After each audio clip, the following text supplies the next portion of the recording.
नज़ीर लगारी साहब, क्या आपको अभी दिखाई दे रहा है जहांगीर तरीन साहब जितने एक्टिव आपको दिखाई दे रहे हैं, ये आकर पाकिस्तान पीपल्स पार्टी और पाकिस्तान मुस्लिम लीग नून को अगर इलेक्शंस होते हैं उसमें टफ टाइम दे सकते हैं?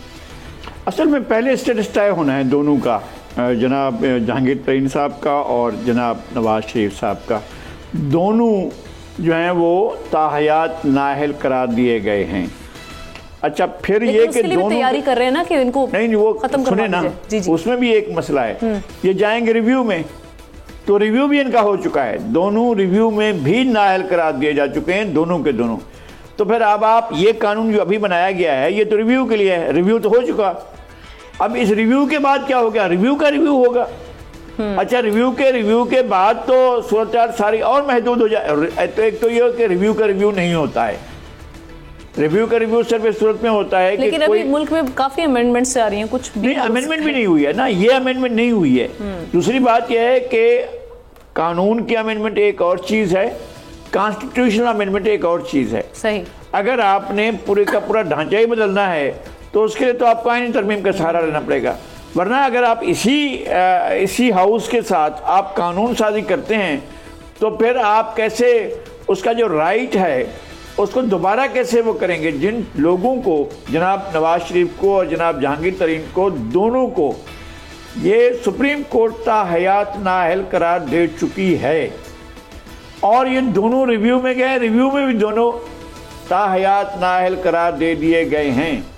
हमने वो ऑब्जर्वेशन ज़रूर सुनी हुई हैं जो जस्टिस उमर अता बंदियाल साहब ने, चीफ जस्टिस ने दी थी कि बड़ा जालमाना है और ये इस तरह का है और ऐसे दे दिया गया। और नहर वो अपना फैसल वादा के सिलसिले में, उनके केस के सिलसिले में कह रहे थे, लेकिन उसको अप्लाई करने का तरीका तो होगा ना कोई ना कोई, कि आप करेंगे कैसे जब आप रिव्यू कर चुके हैं इस चीज़ को और रिव्यू में भी वही फैसला है कि उनको नाअहल करार दिया जा चुका है, तो फिर आप उनको कैसे वापस कैसे लाएंगे, इसका मैकेनिज्म हमारे सामने नहीं है इस वक्त, हमारे सामने नहीं है कि कैसा मैकेनिज्म होगा।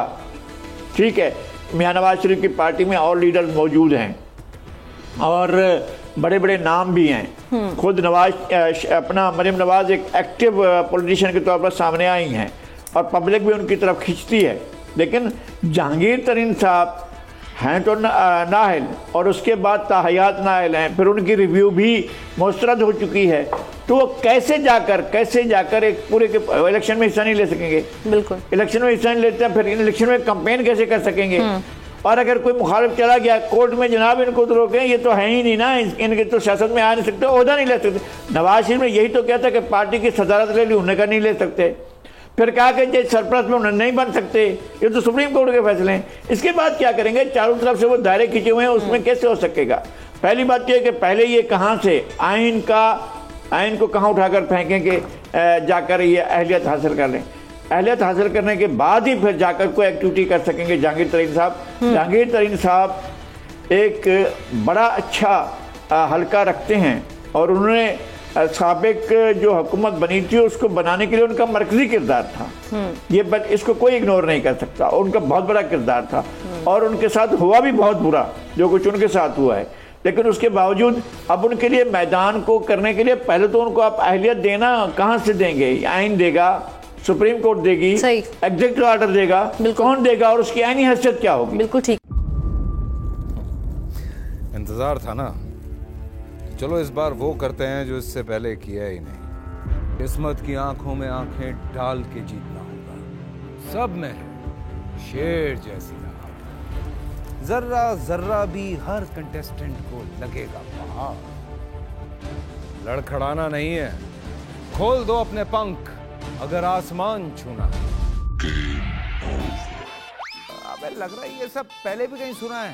एंटरटेनमेंट की गारंटी जनाब, क्योंकि यहाँ खेलोगे कूदोगे तो बनोगे नवाब।